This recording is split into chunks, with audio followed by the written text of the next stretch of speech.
नमस्कार, मी जगदीश देशमुख. जय महाराष्ट्रमध्ये आपल्या सगळ्यांचं स्वागत. बातम्या पाहूया विस्ताराने. सुरुवातीलाच बातमी बच्चू कडू यांच्या आंदोलनासंदर्भात शेतकरी नेते आणि सरकारच्या शिष्टमंडळाची चर्चा झालेली आहे. मंत्री आशिष जयस्वाल आणि पंकज भोयर यांचा यामध्ये समावेश आहे.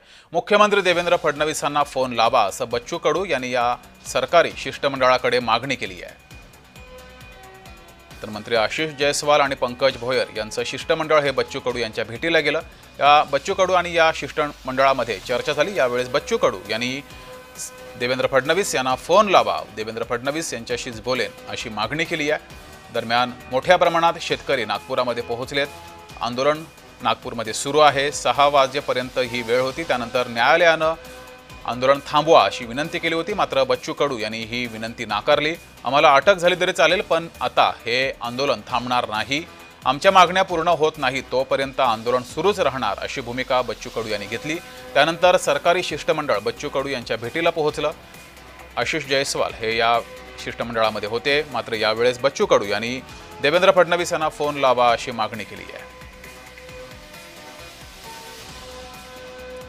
अधिक माहिती घेऊया. आपले प्रतिनिधी प्रमोद पाणबुडे आपल्या सोबत जोडलेले आहेत. प्रमोद, आज दिवसभरात काय काय नेमकं या आंदोलनासंदर्भात झालंय? नक्की जगदीश, आज सकाळपासून जे आंदोलन सुरू होतं, वेगवेगळ्या मंत्र्यांच्या आंदोलनस्थळी मेसेज आले किंवा तुम्ही चर्चेसाठी या, परंतु बच्चू कडू चर्चेसाठी जाण्यास तयार नव्हते. चर्चा होईल ती आंदोलनस्थळीच होणार आणि वेगवेगळ्या ठिकाणी जे वाहतुकीमध्ये जे काही कार्यकर्ते फसलेले होते त्यांनी त्या ज्या ठिकाणी वाहतूक जाम होती त्याच ठिकाणी जाऊन आंदोलन केले आहेत. त्यानंतर सायंकाळी 6 वाजता एक आदेश आला न्यायालयाचा.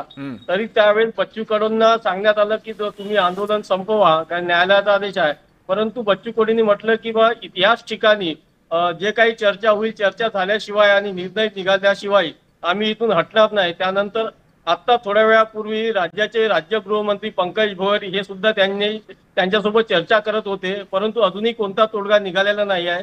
एकंदरीत जे वाहतुकीचं जर केलं तर मोठ्या प्रमाणात त्या ठिकाणी कार्यकर्ते आलेले आहेत. मोठ्या प्रमाणात वाहतूक ठप्प झालेली आहेत आणि वर्धा मार्ग असेल, चंद्रपूर असेल, गडचिरोली असेल, हे संपूर्ण मार्ग ठप्प आहेत. आणि जे आंदोलन स्थळाचं जर बघितलं तर आंदोलन स्थळी जे काही कार्यकर्ते आलेले आहेत, विकलांग बंधू आहेत, काही महिला सुद्धा आहेत. या आंदोलन स्थळीच आपल्या जेवणाचा जो कार्यक्रम आहे ते बाहेरून येणारे पार्सलवरती जेवण करत आहेत. परंतु अजूनपर्यंत कुठलाही या ठिकाणी मार्ग निघालेला नाही आहे. अजूनपर्यंत बच्चू कडूंसोबत जे सविस्तर चर्चा मंत्रालयांचे प्रतिनिधीचे म्हणा किंवा लोकप्रतिनिधींचे म्हणा, अजूनपर्यंत कुठलीही सविस्तर चर्चा झालेली नाही.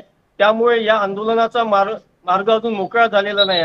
उद्या आंदोलन आणखीन आक्रमक होण्याची दाट शक्यता आहे, कारण की बच्चू कडूंनी अल्टिमेटम दिलेला आहे की आज कोणत्या हालतीत निर्णय द्या, अन्यथा आम्ही उद्या वेगळ्या पद्धतीचं आंदोलन करू. वेळ पडल्यास आम्ही एअरपोर्ट बंद करू. त्यांनी ज्या रेल्वे रोकोचा इशारा दिला होता, परंतु काही कार्यकर्ते आज दुपारी रेल्वे रोकोला गेले होते, परंतु बच्चू कडूंनी त्यांना परत बोलवलं की रेल्वे सध्याच आपण थांबू नाही. सरकारने 4 वाजेपर्यंतचा वेळ दिलेला होता, परंतु 6 वाजता राज्याचे राज्य गृहमंत्री पंकज भोयर यांनी चर्चा केली, परंतु त्या चर्चेमधून अजून कोणताही तोडगा निघालेला नाहीये. जे मात्र प्रमोद, आताही शिष्टमंडळासोबत चर्चा सुरू आहे. नेमकी बच्चू कडू यांची भूमिका काय? बच्चू कडूंची एकच भूमिका आहे त्यामध्ये की 7/12 कोरा, अतिवृष्टीचे पैसे आणि सोयाबीनला जो हमीभाव घोषित केला तो हमीभाव द्या. कारण जे सोयाबीनला जे भाव देत आहे ते एकदमच तुटपुंज आहे. त्यामध्ये शेतकऱ्यांचा काहीही मार्ग निघत नाही आहे. त्यामुळे याच ठिकाणी तुम्ही शेतकऱ्यांचा 7/12 कोरा करण्याचं लिखित स्वरूपाचं आश्वासन द्या, तेव्हाच आम्ही हे आंदोलन मागे घेऊ, अशी त्यांची ठाम भूमिका आहे. मात्र प्रमोद, न्यायालयानं आदेश देऊनही बच्चू कडू मात्र आंदोलनावरती ठाम आहेत. आम्हाला अटक करा अशी सुद्धा भूमिका घेतलेली आहे. पुढे बच्चू कडू यांची भूमिका काय असणार आहे? कार्यकर्ते सुद्धा आता अटक करण्यासाठी तयार आहेत. नक्कीच आम्ही न्यायालयाचा आदेश मानायला तयार आहे, परंतु त्याआधी तुम्ही आमच्या ज्या मागण्या आहेत त्या मागण्या मान्य करा, अन्यथा तुम्ही आम्हाला अटक करा किंवा आमच्या छातीवर गोळ्या झाडा, आम्ही तयार आहोत, परंतु या ठिकाणून हटणार नाही. आज रात्रीच्या 11च्या नंतर बच्चू कडू यांना पोलीस प्रशासन अटक करेल असं बोलल्या जात आहे. पोलीस प्रशासन बळजबरीने अटक करू शकते, परंतु बच्चू कडू आंदोलन स्थळावरून उठणार नाही, एवढं मात्र त्यांनी ठामपणे सांगितलेलं आहे. ठीक आहे जगदीश. प्रमोद, तुम्ही या सर्व आंदोलनावर लक्ष ठेवून राहा. तुर्तास धन्यवाद दिलेल्या माहितीबद्दल. तर याबाबत बच्चू कडू यांच्याशी संवाद साधलाय आमचे प्रतिनिधी तेजस मोहतुरे यांनी. पाहूयात. दिसत आपल्यासोबत बच्चू कडू स्वतः आहे. बच्चू भाऊ या पद्धतीने बघितलं आहे, वेगळ्या स्टाईल महाराष्ट्रात ओळखले जातात. बच्चू कडू म्हणजे वेगळी स्टाईल आहे. आज जर बघितलं संपूर्ण राज्याचे लक्ष जे आहे ते बच्चू कडू यांच्या भूमिकेला लागल्या. जेलभरो आंदोलन सुरू आहे, काय सांगा बच्चू भाऊ? आता जेलभरो आम्ही करतोय, तो सरकारचा डाव आहे. हा अतिशय चुकीच्या पद्धतीने सरकार सुरू होत आहे. त्याच्यामुळे आता शेवटचा पर्याय जेलभरो आहे.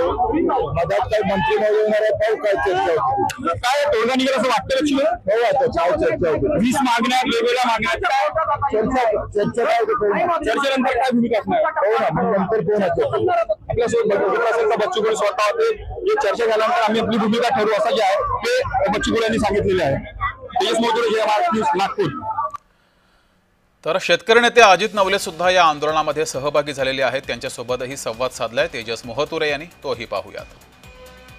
आपण बघू शकता की मोठ्या प्रमाणात जे आहे ते जेलभरो आंदोलन सुरू आहे. सध्या वेळेला आपल्यासोबत अनेक शेतकरी नेते त्यांनी त्यांना संवाद साधला. काय म्हणतं सर, न्यायालयाच्या आदेशाचा आपण मान ठेवतात, काय जेलभरो आंदोलनाची काय भूमिका असणार, काय सांगाल?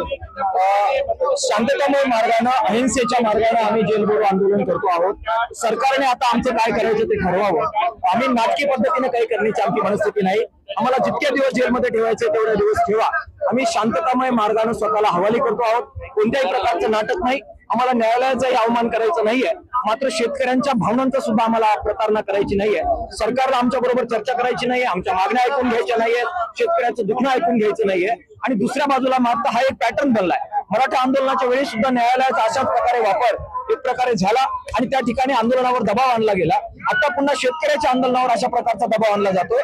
ही एक भयानक गोष्ट आहे. ही लोकशाही वाचवण्याची लढाई आता झालेली आहे आणि म्हणून लोकशाही वाचवण्याच्या लढाईचा भाग म्हणून आम्ही आज निघालेलो आहोत. कोणत्याही प्रकारची कॉग्निजन्स हा न्यायालयाने शेतकऱ्यांच्या आत्महत्यांचा घ्यायचा नाही. मात्र एक दिवस रस्ता बंद झाला त्याचा कॉग्निजन्स सरकार घेत आहे, हे भयानक आहे.